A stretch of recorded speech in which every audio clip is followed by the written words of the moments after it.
목회자 영성에 대해서 이어 공부하기 원합니다.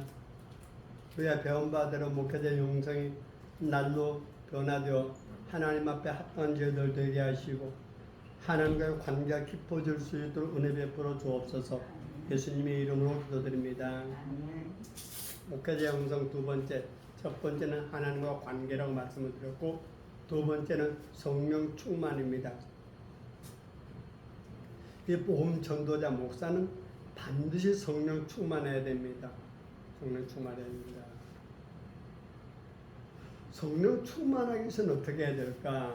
성령 충만하기 위해서 어떻게 해야 될까? 여러 가지 요인들이 많이 있겠지만은 성령 충만하기 위해서 먼저 말씀과 기도 생활이 지속돼야 됩니다. 말씀과 기도 생활. 말씀 없는 기도 생활만 가지고도 되는 것도 아니고 기도 없는 말씀만 가지고도 안 됩니다. 말씀과 기도 생활이 지속돼야 됩니다. 그 다음, 성령 충만하면 나타나신 증거가 뭘까? 우리는 예언하고 방언하고 신유하고 귀신 쫓아내고 그런 것들을 생각합니다만은 성령 충만하면 제일 지혜가 생깁니다. 지혜. 근데 어떤 지혜가 생기냐? 어떤 지혜가 생기냐? 하나님을 알아가는 지혜가 깊어집니다. 하나님을 알아. 다시 말해서 말씀을 깨닫는 지혜가 깊어집니다. 성령 충만합니다. 여러분 설교를 잘하고 성경을 잘 알고 그러기를 원한다면 성령 충만하셔야 됩니다. 성령 충만하려면 된다고? 말씀과 기도 생활에 전무하셔야 돼요. 전무한다면 만사를 제쳐놓고 하라 이 말입니다. 만사를 제쳐놔놓고. 목사가 복음 전도자가 복음에 관한 일 외에 바꾸면 안 됩니다. 어느 정도 안 되냐? 절대 안 됩니다. 절대 안 됩니다. 근데 오늘날 목사님들이 얼마나 재주가 좋은지 말씀이나 기도 생활 외에 다른 것도 겸해서 하는 분들이 많아요. 여러분들은 안 그러기를 바랍니다. 안 그래야 돼요. 안 그래요. 기도하면은 돈이 나오나 밥이 나오나? 건강 밥 나와 안 나와? 나와요. 돈은? 나요. 말씀과 기도 뒤에 안 따른 건 아무것도 없어요. 우리 먹고만 일어날 거 다 거기 있어요. 있어요. 성령 충만한 사람의 첫째는 지혜가 임하고 그 다음 미래를 보는 관점이 생깁니다. 미래를 보는 다시 말해 내세를 본단 말이에요. 성령 충만하지 않냐면 내세를 보지 못하고 현세만 봐요. 세상 것들만 보고 앉았어요. 여러분들은 성령 충만함으로 말미암아 현세를 보기보다는 내세를 볼 수 있는 영적 해안들이 열리기를 바랍니다. 남은 것도 또 다르게 여러분 공부하시길 바라고요. 세 번째, 성경적 교리와 실천, 교리. 목회자가 먼저 교리를 실천하라는 것입니다. 그래서 목회자가 먼저 본을 보여야 됩니다. 네 번째, 사랑과 배려. 아까는 앞에서 공부했고요. 다섯 번째, 넘어가서 복음 전파. 복음 전파. 여러분 스스로도 공부하시고 그래서 책을 사서 보시든지 하더라도 복음이 무엇인가, 복음이란 무엇인가 해박하셔야 됩니다. 복음이 무엇인가, 복음. 우리 신학교에서 교수님 이름도 잊어버렸네. 화요일날 교수님 누구야? 앞에 말고. 박오숙 목사님. 박오숙 목사님. 복음과 율법에 대해 참 많이 하셨고 거기에 저도 갈라디아서하고 좀 했었는데 갈라디아서 남아는 게 그 목사님도 하셨죠? 네. 아무튼 뭐 갈라디아서만 그런 것은 아니고 다른 복음서에서도 많이 언급되고 있으는 게 여러분이 복음이 무엇인가 복음 깊이 하셔야 돼요. 복음은 예수죠. 예수가 복음이에요. 근데 예수가 복음이 맞기는 맞는데 강도사는 맞기는 맞는데 예수 그 말씀을 들으면 예수란 얘기를 들으면 눈이 번쩍 뜨야 돼. 어느 정도 길 가다가 돈주머니 하나 주신 것처럼 전대 하나를 주신 것처럼 눈에 번쩍 뜨야 된다고요. 이게 복음이야. 예수 소리를 들으면 자다가도 눈이 번쩍 뜨야 돼요. 예를 든다면은 배가 고파 죽을 지경이야. 배가 고파 너무 좀 무슨 생각만 나요? 빵 생각밖에 안 나. 근데 예수 소리를 들으니까 빵 생각은 온데간데 없고 예수 소리에 눈이 번쩍 뜨게 여러분 복음이 그렇게 전달돼야 돼요. 그러면 예수가 어떤 분이야? 빵을 해결해 줄 수 있는 분을 전해줘야 되잖아요. 안 그래? 제가 아파서 지금 너무너무 죽겠어. 약을 찾고 있어. 어떻게 하면 안 아플까? 근데 그분한테 예수를 전해줬더니만은 그 통증보다 약을 찾는 마음보다 예수가 더 기쁨이 와야 돼요. 우리 예수 이야기. 근데 여러분들이 예수를 어떻게 전하느냐에 따라서 예수가 복음이 되기도 하고 복음이 안 되기도 한단 말입니다. 어떻게 전하느냐에 따라서. 그래서 우리는 내가 그들한테 예수를 복음되게 하느냐 안 하느냐 내가 많은 비중을 차지하고 있어요. 우리는 복음에 대해서 공부 많이 하시기 바랍니다. 복음에 대해서 해박하셔야 돼요. 지금 복음론을 갖다 얘기하기는 길고요. 그 다음에 6번 겸손과 섬김은 아까 조금 전 앞에서 얘기했으니까 생략하기로 하겠습니다. 넘어갑니다. 쭉 넘어가세요. 지금 다음 주부터 설교를 하려니까 그래요.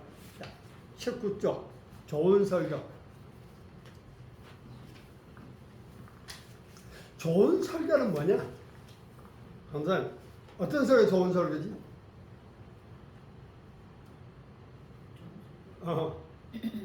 뭐 당신한테밖에 물을 때 더 있나? 여기는 아직 우리 전도사님도 그렇고 저 학장님한테 못 간다면 내가 둘이 물어야지. 말씀을 바르게 그 본문에 충실하고 그것에 그 말씀이 성경이 말하고자 하는 것들을 바르게 전하고 그 예수 그리스도의 복음을 바르게 전하는 거. 근데 그게 본문에 충실한 게 저는 바른 설교라고 자, 생각해요. 본문은 성경 66권 하는 게 본문이죠. 거기서 알겠죠? 뭐 성경 밖에서 본문 가져오지는 않겠잖아. 66권 안에서 본문을 가져온단 말입니다. 성경은 요한복음에서 말하죠? 내게 대하여 증거한 것이라. 너희가 성경에서 영생을 영생을 어떻게 찾고 있지만은 그거 아니다. 성경 내게 대해 예수에 대해 증거한 것이 어느 본문을 하더라도 예수가 나와야 돼요. 어느 본문을 하더라도. 근데 의외로 그렇지 않는 목사님들도 있어요. 의외로. 자, 아가서에서는 예수란 얘기 있어요? 없어요? 없어요. 하나님이란 말도 없어요. 근데 아가서가 성경 정교로 들어오는데 어려움을 많이 겪었어요. 많이 겪었어요. 근데 아가서를 우리가 거의 한 1년 공부했죠? 아니야, 여기서 말고. 울산선생 아가서 강의를 한 1년 했었어요. 요한복음을 하고 난 다음에 아가서를 했는데 정말 행복했어요. 그렇죠? 아가서가 주님을 만나서 영의 세계에 가서 살아가는 삶이에요. 주님을 만나서 술람미 여인이 솔로몬을 만나서 행복한 것처럼 우리 예수님을 만나서 행복한 과정이 아가서예요. 정말 행복했어요. 그래서 좋은 설교는 강사님 하신 말씀 다 맞아요. 맞는데 모든 음식에 간이 안 맞으면은 음식이 맛이 없어. 제일 중요한 게 간이잖아요. 간이만 모든 설교는 예수가 들어야 돼요. 복음이 들어야 된다면 예수가 들어있어야 돼요. 그래서 우리 음식하면 제일 중요한 건 뭐부터 보죠? 간부터 보잖아요. 간이 맞는지 안 맞는지. 그래서 저 같은 경우는 내 주관적이지만 다른 분들 설교를 들으면 저 안에 복음이 있느냐 없느냐 그것부터 봅니다. 복음이 있느냐 없느냐. 복음이 없으면 안 되잖아요. 우리 설교는 복음이란 말이에요.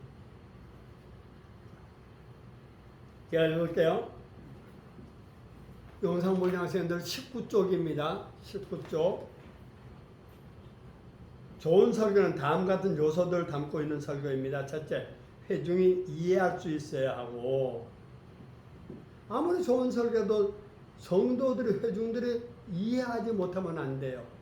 자, 1대지, 2대지, 3대지를 왜 나누죠? 성도들이 머리에 각인시키기 쉽게 하기 위해서 그래요. 각인시키기 위해서. 설교 대지가 많으면은 각인하는 게 어려워요. 예를 들어서 6대지, 7대지, 10대지 이렇게 나오면은 머릿속이 어려워요. 그래서 학자들이 가장 쉽게 한 것이 뭐냐면, 3대지 정도가 좋더라. 그래서 우리 한국교회 설교가 가장 보편적인 설교가 3대지 설교예요. 3대지 설교. 대중들이 이해할 수 있게 됐다. 뭐를 이해돼? 내가 전하고자 하는 설교 메시지의 핵심을 듣는 사람들이 이해하기 좋게 해야 된다.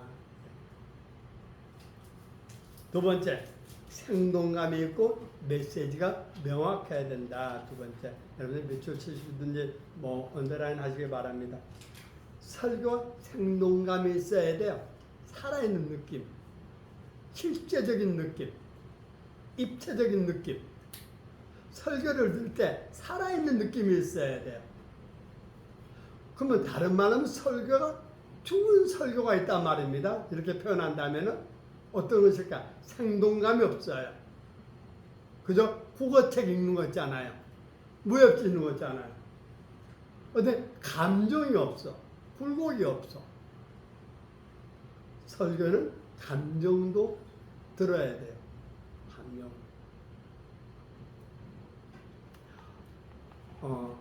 항상 설교하다가 내가 그 은혜 받아, 내가 하는 설교에 내가 은혜 받아서 눈물을 흘리면은 어떤 효과가 있는 줄 알아요? 저 밑에는 분들은 뭣도 모르고 따라옵니다. 내가 강단에서 감기에 벅차가지고 헉헉거리고 오면 저 밑에서도 좀 있으면 헉헉거리고 우는 소리가 나요. 사람이 눈물이 터지면은 안에 마음이 열렸어요. 눈물 터지고 난 다음에는 어떤 메시지를 해도 잘 들어가요. 어떤 메시지를 해도. 그래서 억지로 여러분들 울라는 건 아니에요.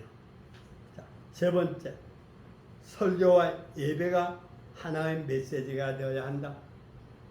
예배라고 말한다면은 묵도송을 하면서 촉도에 이르기까지를 말하는데 설교 메시지에 다 같은 맥락을 이루어야 된다. 그럼 뭐요? 처음에 성시교독도 그렇고 또 담임 목사 먼저 묵상기도 들어가는 것도 그렇고 찬송도 그렇고 다 그러는 거예요. 대표기도를 한다면은 여기 대표기도 한 분들은 없지만은 대표기도를 하는 사람이 있다면은 일찍이 와서 목사님 주보를 교회 주보를 다 한번 읽어보는 것도 좋아요. 읽어보고 오늘 우리 목사님은 어떤 말씀을 전하는지. 우리 교회 장로님 같은 경우는 기도하면서 주보를 그때서 제목을 찾고 앉아서 내가 한번 얘기를 해야 되겠는데 하다보다 잊어버려. 그래가지고 주보를 보고 기도하다가 우리 목사님 오늘 사랑에 대해서 설교할 때 그러고 앉았어요. 그러지 말고 모든 일관성 있게 하기 위해서는 주보도 읽은 게 좋아요. 다 읽어놓고. 그게 다 일관성이 있어야 된다. 하나의 메시지가 돼야 된다. 그렇게 해서는 큰 교회는 모든 시스템을 목사님이 다 주관해요. 가중안에서 물이 흐르는 것처럼 내려가도록 성가대가 성가하는 곡도 담임 목사님은 맞추잖아요. 네 번째, 회중의 신학적 사고를 자극할 수 있는 설교해야 한다. 신학적 성도들의 사고 고정관념을 자극할 수 있는, 깨뜨릴 수 있는 설교가 돼야 된다. 자극한다는 말은 두 가지가 나오죠. 예를 들어서 오 맞아, 오 맞아, 우리 목사님 설교 맞아. 우리 총회 할 때 우리 총회장님 설교를 하시는데 무슨 설교를 했냐면 하다가 내 안에 천국이 이루어지지 않는 사람은 천국 못 갑니다. 그래서 이제 아멘! 그래 불었어요. 그냥 총회장님한테 할렐루야! 아멘인 것 같으면 떠들고 보면 나 혼자 떠들었어. 얼마나 미안해. 그날 밤에 총회장님한테 전화했어요. 목사님, 내가 오늘 엄청 은혜 받았거든요. 그때만 알잖아요. 내가 아멘인 거를. 그때만은 너무 지나치게 목사님 안 그랬어. 아니요. 내 마음에 있었던 얘기입니다. 내 심령이 천국에 안 이루어진 사람이 어떻게 천국 갑니까? 하나님의 나라가 여기 있다 저기 있다 할 거냐 너희 안에 있느니라. 내 안에 천국이 이루어지지 못한 천국은 그래 그 목사님 두고도 안 잊혀져요. 뭐야? 신학적 사고를 자극한 거야. 내 안에 그 맞다로 공감대 일어났단 말이야. 성도들 듣고 아이고 아멘 맞습니다 아멘. 그래도 듣고 아니었구나 내가 몰랐네. 베드로 설교할 때 내가 어찌할꼬 자기 사고를 자극했어. 이게 아니었네. 신학적 사고를 흔들어줘야 돼. 자극할 수 있어야 돼. 뭐 내가 출석하는 게 성도들이 많지는 않아요. 많지는 않은데 저 뒤에 앉아있는 고목사님 설교하는데 어찌 보면 제자죠. 지도 울고 나도 울고 설교해. 앞에서 아주 지금도 눈 뻘개요. 그래가지고 저거 쓰면 설교를 못 보고 섰으면 나도 밑에서 원고해서 그 말씀 내가 내 제자가 설교한다 소리는 생각해 본 적이 없어요. 앞에 앉아서. 내가 설교 시간에 등을 뒤에다 댄 적이 없어요. 딱 앞에 딱 땡겨 앉아요. 딱 땡겨 앉아. 네. 그럼 좀 무슨 뒤에 홀쩍 거리는데 누구야? 참여석 권사예요. 뭐 우리 장로님도 그렇고 또 부목사도 그렇고 하는데 우리 참여석 권사 같은 분은 좀 설교를 하면 녹음을 해요. 녹음을 해가지고 또 말해요. 녹음해요. 조심도 되죠. 조심도 되는데 그 설교 자기 담임 목사 설교를 일주일 내내 듣습니다. 이어폰은 직장에서 일하면서 듣고 있고요. 내내 듣고 있어요. 한 주간 설교를. 그래서 안 지겹나 그러면 아니요. 들을수록 새로운데요. 들을수록 새로운데요.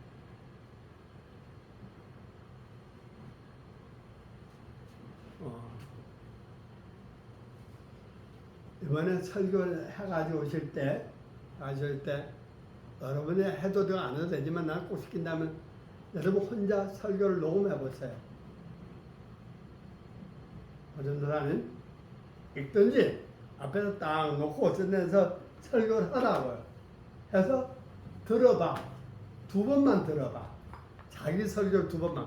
어떤 사람도 해보시고 여러 사람 같이 듣지만 장로님과 둘이 듣든지 해가지고 딱 들어보면은 자기가 감이 와. 우리 목표코칭 배울 때 한영도 목사님은 자기 설교를 녹음하면서 얼마나 강조를 많이 했는지 몰라요. 총장님. 그래서 들어보. 근데 저도 우리 권 목사님 같은 자기 설교를 어디서 녹음하냐면 차 안에서 해요. 차 안에서 녹음해가지고 나한테 보내요. 또 듣고. 근데 자기 설교를 해서 그 설교에 자기가 눈물을 흘릴 수 있어요.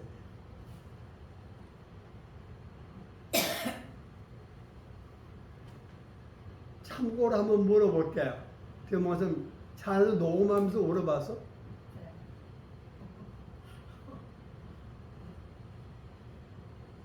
설교는 그래서 내가 먼저 설교에 은혜 받아야 성도들이 은혜 받습니다. 가마솥이 먼저 데워져요? 안에 국물이 먼저 데워져요? 서치. 당연하지. 솥이 뜨거워져야 안에 국물이 데워져요. 내가 은혜 받아 성도들이 은혜 받아요. 내가 은혜 받아요. 국이 안 끓는 원인은 무엇이다? 가마솥이 안 데워졌다는 거, 안 뜨거워졌다는 거. 성도도 은혜 받지 못했다는 무슨 원인이요? 내가 은혜 받지 못했다는 거. 내가 은혜 받지 못했다. 다섯 번째. 교회 문 밖에 나갈 때 회중이 마음에 담고 나갈 수 있는 설교해야 한다. 회중들이 설교를 듣고 나갈 때 가슴에 남아야 돼요. 가슴에 남아야 돼요. 그래서 강도사님 가슴에 남게 하기 위해서 여러 가지 방법이 동원돼야 돼요. 그리고 고목사님 방법 중에 하나 뭐가 있죠? 말씀 정리. 그다음에 정리하고 난 뒤에 또 기도, 질문. 우리 목사님 같은 경우는 설교 중에 따라하는 게 많아요. 우리 한번 따라해 봅시다. 서로 사랑하자. 작게 하면 한 번 더요. 따라하자.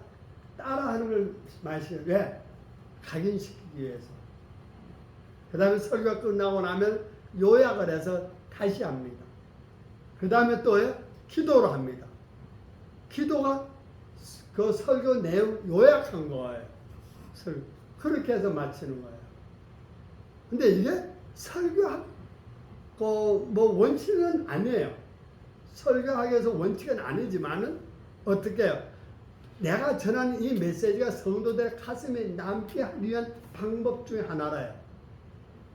도움이 된다면 여러분들도 그렇게 하기를 바라요. 반드시 성도들의 예배를 마치고 나아갈 때 가슴에 담고 나갈 수 있어야 된다. 가슴에 담고 나갈 수 있어야 된다.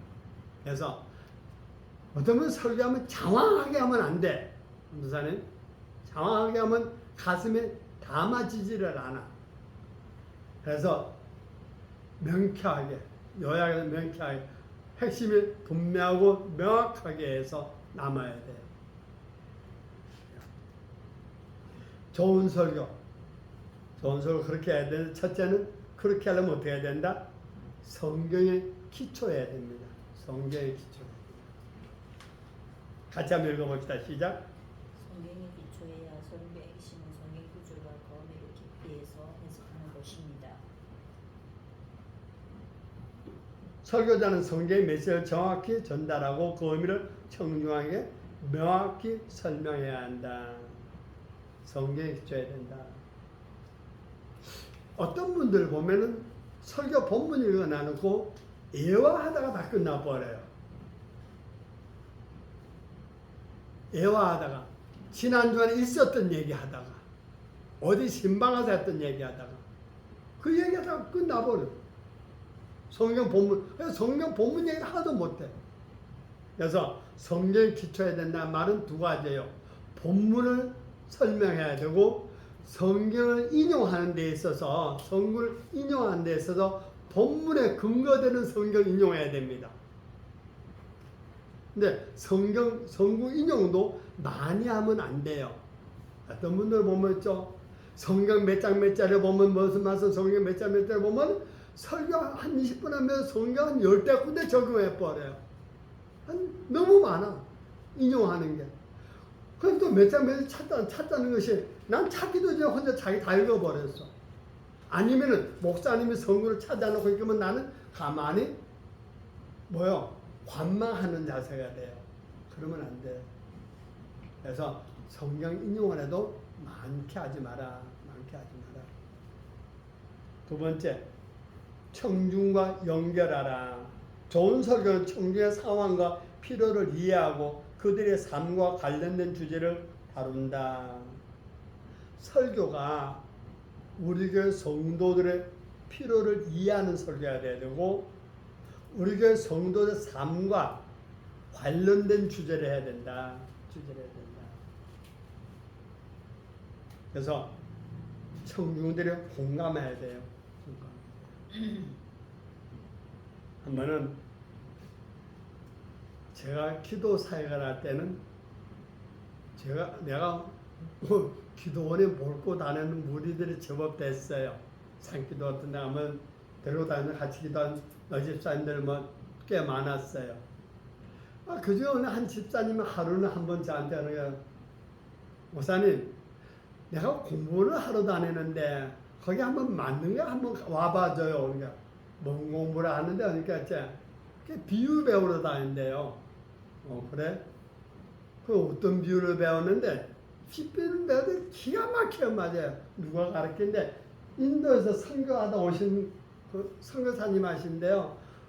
너무 좋아요. 그러니까 그래. 그 신천지가 보다 했더만 목사님 신천지가 싶으면 내가 물어보니 신천이 아니라 했어요. 그래. 누가 늘 데리고 왔냐? 권사님이 데리고 왔대요. 그래서 권사님한테 우리 신천지 아니요 하니까 권사님은 한참 쓰더래요. 그래서 거기가 어디야? 연산동에 있는 연산동 초등학교 옆에 있는 어디래요. 그래. 내가 이번에는 못 가고 이번에 누구 가는데 자기 교회 여집사들 저희가 거기를 다녀요. 저희가 다니는데 근데 둘이는 왔다가 그냥 가버렸고 그렇게 하는데 이제 나중에 보니까 이제 분명히 신천지인 거예요. 그래서 그 교회 목사님한테 전화를 했어요. 목사님한테 전화를 해서 목사님 내가 광안리에 있는 어느 교회 목사한테 거짓말했어요. 어느 교회 목사인데 목사님 교회 성도들 서너 명이서 지금 신천지에 빠져 있습니다. 예? 깜짝 놀라는 거예요. 놀라면서 누군데요? 근데 그걸 제가 좀 알려드리면은 그 집사님들은 빠져나갑니다. 빠져나가는데 지금 그 집사님이 2명을 더 데리고 가서 2명이 그 목사님 교회 2명 포섭 중에 있습니다. 그랬더니 이 목사 펄쩍 뛰는 거예요. 알려달라는 거예요. 아니요. 알려주면 안 돼요. 목사님 빨리 교육을 하십시오. 그러면 신천지에서 잘 모르면 근데 지금도 카페가 있어요. 예수가 좋다고 카페 보면 설교도 많이 나와요. 예수가 좋다고. 그거 가입해야 돼요.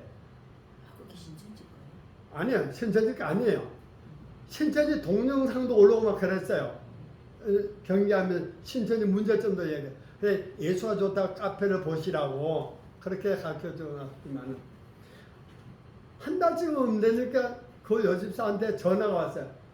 목사님 큰일 날 뻔했어. 왜? 우리가 신천지에 빠졌었어요? 그럼 어찌하냐? 우리 목사님이요 신천지 강의를 하는데요. 신천지의 문제점을 얘기하는데 우리가 거기 갔었어요. 지금도 그 집사님 권사되어 있는데요. 아직도 지금 목사한테 내가 일러준 줄 몰라. 아직도 몰라요. 그래서 내가 그러나 교회를 개척할 때 우리 교회 옆에 있기 때문에 하나님 교회예요. 교회 지금 한 500명 넘어요. 그 교회 이제 그 목사님들 설립 예배 이 근처에 왔다 설립 예배 드리겠다고 이제 인사를 가서 했더니만 축하한다고. 그래서 목사님 주차장 좀 씁시다 하니까 그러라고. 그렇게 하면서 그분이 나를 안내해줘 갔는데 자기 사무실에 커다란 청사진 앞에 교회 8층으로 이렇게 지을 거라고 나를 거리게 데리고 와서 그 얘기를 합니다. 그걸 왜 얘기해 나한테? 8층 지을 걸 나한테 뭐라고 얘기해? 난 지하실 얻어놓고 있는데. 그러면서 내가 그랬어요. 참 당신 교회 신천지가 흔들 텐데 그때 내가 미리 이 얘기 중에 납니다. 그 얘기 그 목사님도 내가 한 줄 몰랐고. 얘가 얘기한 거는 교회의 문제점을 미리 파악해서 메시지를 설교할 수 있어야 돼요. 설교할 수 있어야 돼요. 그래서 성도들에게 관련된 성도들의 필요로 하는 설교 그것이 무엇인가 알아야 돼요. 그러나 조심해야 될 것. 마지막 때가 되면은 교인들의 사역의 스승을 두기를 원한다고 그랬어요. 사역은 내 욕구를 채워주는 내 욕구를 불붙여주는 설교를 좋아한단 말입니다. 저기 어디야 유원지에 가면은 목사님 전도사님, 젊은 전도사, 권사님이라 한다. 안 자면은 전도사님이라고 하고, 젊은 권사요. 안 젊은 전도사고. 권사님 눈 떠야 돼. 유원지에 갔더니만은 주일날 예배 드립니다 써놨어. 왜 써놨어? 주일날 예배 당연히 드리는 거잖아요.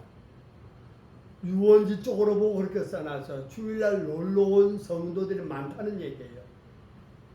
주일날 놀러 오는 성도들이 많다는 얘기야. 예배 안 드리고 거기에 와서 그렇게 하는 사람 많다는 얘기예요. 주일날 차 안에 앉아서 방송 설교 보고 예배를 때우는 사람도 있단 말입니다. 그것이 왜 나쁜가를, 율법적인 게 아니라 복음적으로 왜 아닌가를 설명하셔야 돼요. 성도들의 필요를 채워주는데 저들의 욕구를 채워주는 설교를 하면 안 돼요. 욕구가 뭐요? 인문, 자기들의 여러 가지 욕구, 먹고 마시고 입는 거, 먹고 마시고 입는 거. 저는 나보고 틀리다는 사람이 많을 거예요. 나보고 틀리다는 사람이. 학장님, 우리 학생들 대입학 입시를 앞두고 우리 전 교인들 새벽기도회 합시다.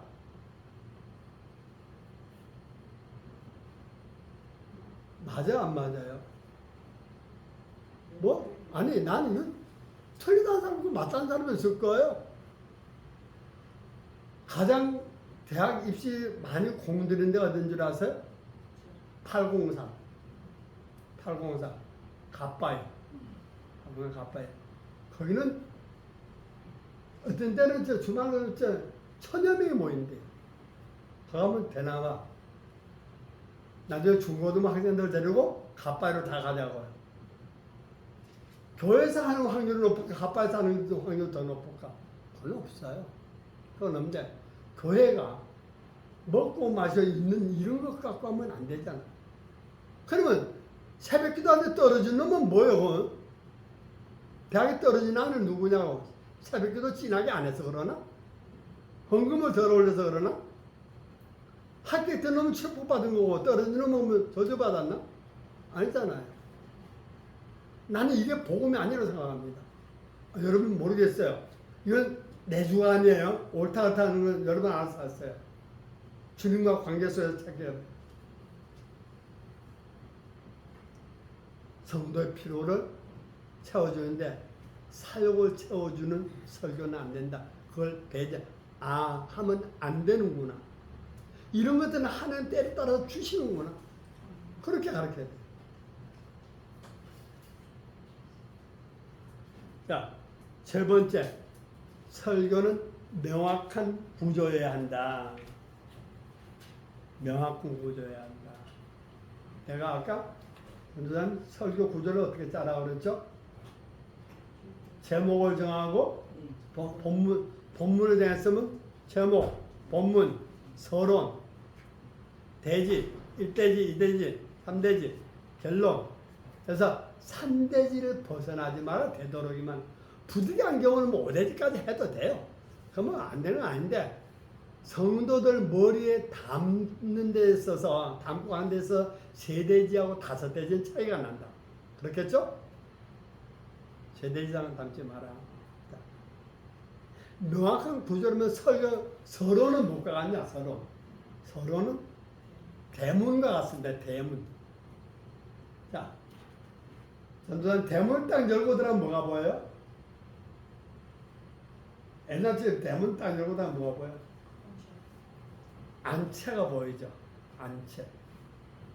안채가 보이는데 이게 이제 설교 본론으로 들어가는 거예요. 안채, 본론. 자, 안채에 가면 뭐가 있죠? 안방, 건너방, 작은 방들이 있을 거 아니에요. 이게 본론의 대지예요. 본론의 대지. 안방, 건너방, 사랑방 이렇게 이제 대지가 나누는 거예요. 그래서 서론을 잘 잡아야 돼. 그래서 부잣집 앞에 오면 대문을 보면 어떻죠? 위험이 있어 보이잖아요. 오, 웅장해 보인단 말입니다. 그래서 설교 서론을 들으면은 본론이 기대가 돼야 돼요. 항상 본론이 기대가. 그래서 설교 서론을 잘 잡으셔야 돼. 설교 서론 잘 잡는 게 설교 절반이라. 왜 절반이냐면은 본론이 있지만 왜 절반이냐면 성도들의 관심도를 열어줬기 때문에, 성도의 마음을 서로 열었기 때문에 절반인 거예요. 그래서 서론을 잘 잡아라. 서론을 잘 잡아라.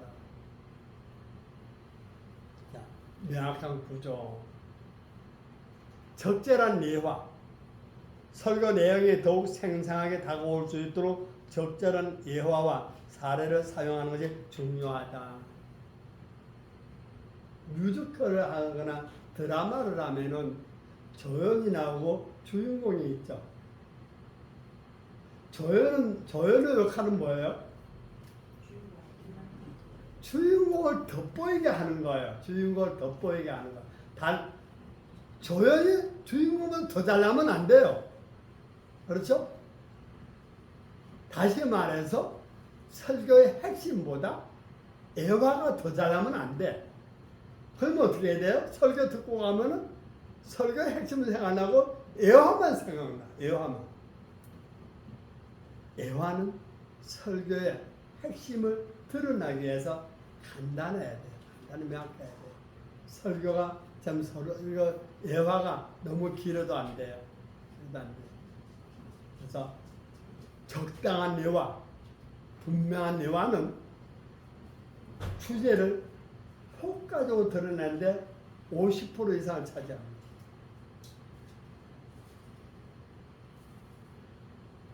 그래서 어떤 데는 좋은 애화가 있으면 따로 못하나 써먹기 위해서. 근데 애화 중에 가장 조심해야 할 애화가 누구냐면은 아무개 이름을 대지 마라. 이름을 예를 들어서 그 사람이 여기 없을지라도, 그 사람이 성을 살지라도 그 이해가 전달되어져 들어갈 수 있습니다. 정말 꼭 들으면서 좋은 얘기라면은, 그걸 칭찬할 얘기라면은 부득이하게 할 수도 있지만 그것도 삼가하고 아무개가 내가 아는 지인이 이런 식으로 하면 좋을 거라 생각합니다. 또 예화 가운데 어떤 예화가 있냐면은 자기 얘기, 내 얘기를 제가 좀 하는 편이에요. 제가 좀 하는 편인데 안 좋은 거예요. 나는 근데 여러분 하지 말기를 바래요. 전 맨날 지 얘기만 한다 그래요. 지 얘기만 한다는데 담임 목사님이 자기 얘기를 하버릇하면은 그 교회 성도들 한 3년 다니면은 그 담임 목사님 어린애 때부터 지금까지 그 집안 얘기까지 한 5년만은 다 알게 됩니다. 왜? 그 예화를 다 했기 때문에. 그때 좋은 거 아니에요. 되도록이면 내 얘기 하지 마라. 우리 집안 얘기도 하지 마라. 그래서 난 더더욱이 우리 주변 얘기, 사람 얘기 하지 마라. 정치 얘기도 끌고 들어가지 마라. 정치 얘기는 뉴스마다 다 알아. 정치마다 다 아는 얘기. 굳이 내가 또 이제 여당이 어떻고 야당이 어떻고 그러면 듣는 성도들 가운데는 여당도 있고 야당도 있을 수 있어요. 우리 동기 목사 배짱 좋은 목사 하나가 있어요. 야! 정강 목사 지지 않으면 다 나가! 정강 목사 지지 않으면 다 나가라고 그랬어요. 그래가지고 교인들이 웅성웅성 그 다음 주에 선언을 빠져버렸어. 그래가지고 그런 얘기도 야 그러면 되냐? 그러면 안 되냐? 어느 쪽으로 하든지 이렇게 된다면 정치 얘기면 안 돼요. 예, 야당도 있고 여당도 정치 얘기하지 마라. 되도록이면 성경 안에서 하시기 바래요. 성경 안에서 하면은 별의별 얘기가 다 있습니다. 너무 아내하고 간통한 얘기도 있고요, 도둑놈 얘기도 있고요, 깡패 얘기도 있고요. 성경 안에 없는 사람이 없어요. 다 있어요. 안 그래? 몰라서 제 성경 안에 있는 이 얘기만 해도 얼마든지 할 수 있어요. 또 아이고 오늘 우리 목사님들 있잖아, 참 예를 들어 우리 한국계 목사님들 막 이렇게 어떤 목사님들은 진짜 얼마나 대단한지 모르는데 한국계 목사를 싸잡아서 이제 한국교를 비난하는 목사님들이 있어요. 한국교 우리 한국교회가 이래서 문제야. 한국교 목사가 이래서 문제야. 아 지는 누구한테 컸는데? 아 그러지 말고 오늘날 목사 구약의 제사장이잖아요. 아 못된 제사장들 많이 있잖아요. 대바 누가 있어? 엘리. 아니 목사 아들도 욕할 거 많아. 누구? 엘리 제사장 아들들. 교회 거 다 훔쳐 먹었잖아요. 오늘 목사님들 싸잡은 아합 시대 때 얼마나 많어. 성경 안에 있는 얘기는 충분히 많죠. 그러면서 이렇게 하면 옛날에 그 제사장들 역할이 오늘 누굽니까? 그걸 넘어가면 되지 뭐. 그래서 예화는 건물 안에 창문과 같습니다. 창문과 같은데 창문이 너무 크면 구조가 안 맞아요. 창문과 같아요. 창문은 작아야 돼요.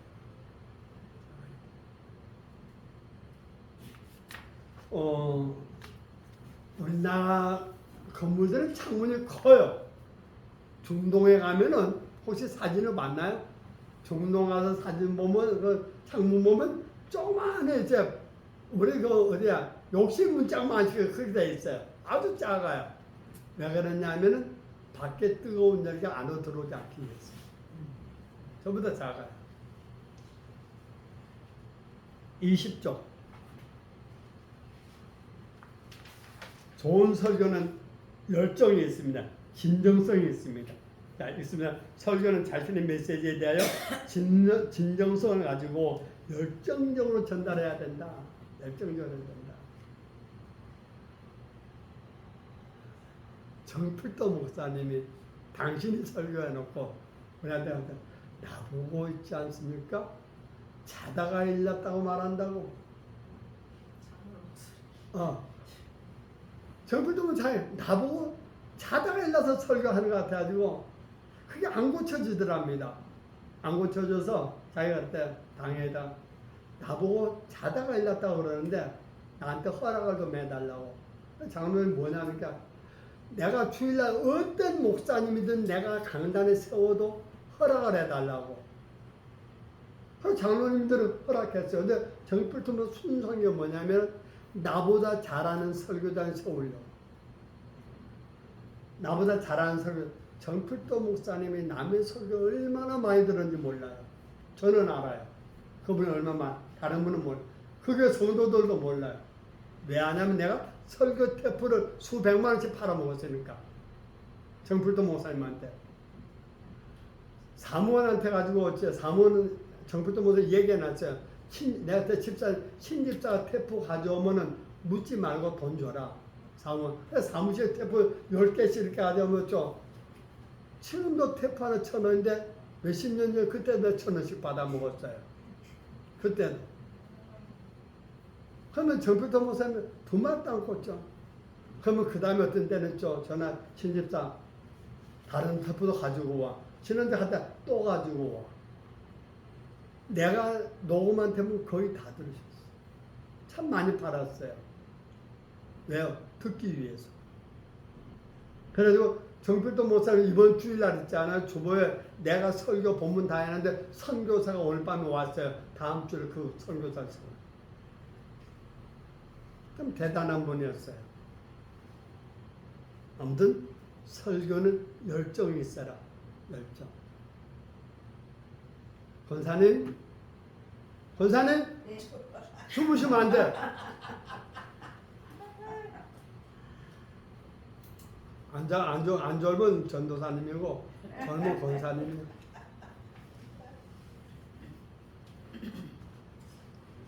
설교에 어떻게 하라고? 열정을 가져라. 진정성이 있어라. 진정성은 호소력이 담겨야 됩니다. 진정성. 호소력. 설교 호소력의 단계. 그래서 성도들을 바라보며 애타는 마음을 호소하는 마음. 사정하라는 게 아니고 호소하는 마음. 여러분들 애타는 마음이 있어야 돼요. 여섯 번째, 실천 가능한 거. 실천 가능한 거. 여러분, 우리 이래서는 안 되겠습니다. 직장을 휴직계를 내더라도 내일부터 나서 우리 기도해 합시다. 실천 가능해 안 해요? 가능하지 않으면 안 해야 돼요. 가능하지 않으면. 지금은 모르겠어요. 뭐 교회 이름을 내죠. 그 영도에 가면 영진 침례교회라고 있어요. 영진 침례교회인데 그때 내가 몇십 년 전에, 지금 그 목사님은 아닐 거예요. 그때 그 교회에서 부흥회를 하면서 부흥회를 하면 그 교회에서 최소한 2주는 살아요. 내 2주를 사냐면은 한 주 집회 때 참사는 녹음을 하잖아요. 녹음을 하면 그 작업을 해서 그 교인들한테 판매하는데 한 주간이가 2주간을 거둬 살아요. 사는데 사무실 그 목사님이 얘기했을 우리 교회 교인들은 내가 한 주일 전에 광고해서 그날 우리 교인들 전부 다 나와서 전도합시다. 딱 그렇게 딱 명령 때리면은 아무리 못 나와도 70%다 80% 나온답니다. 70%딱 며칠 낮에 딱. 아니 직장 다니지. 직장 다니지만 하루 조퇴를 하든지 하루 결근계를 내서 나오라면 나온다는 거예요. 그게 강도사는 당신의 성도들이 그렇게 될 수 있는 영권이 있길 바라요. 영권이 있길.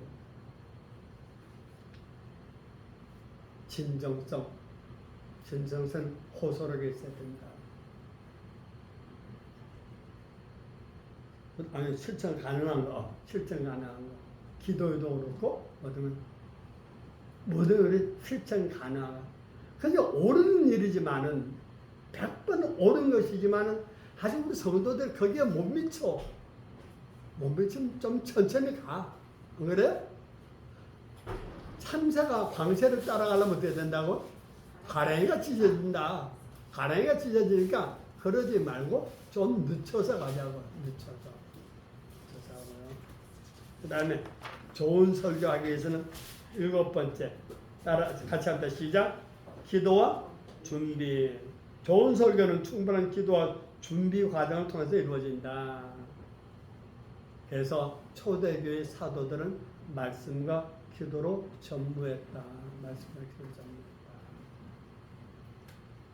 우리는 말씀과 기도로 전무하는 것만큼 좋은 설교를 할 수 있고 좋은 설교자로 거듭날 수 있습니다.